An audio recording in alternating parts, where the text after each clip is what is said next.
আমরা প্রতিবারই এসে একটা বিষয় ওনাদেরকে বলেছি, আজকেও সেটা বলেছি যে সিসি ক্যামেরা স্থাপন ভোট কেন্দ্রগুলোতে। ওনারা বলেছেন যে এ ব্যাপারে আমরা পদক্ষেপ নিয়েছি, সার্কুলার দিয়েছি। তো আমরা বলেছি এটা এখনও দৃশ্যমান হয় নাই।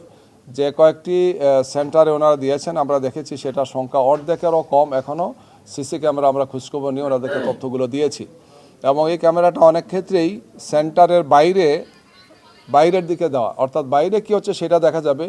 ভিতরে যদি কোনো দুষ্কৃতিকারী বা সন্ত্রাসী কোনো কাজ করেন, কোনো দুর্ঘটনা ঘটান, তাইলে সেটা তো দেখার আমার কোনো ব্যবস্থা নাই বা রেকর্ড রাখার কোনো ব্যবস্থা নাই।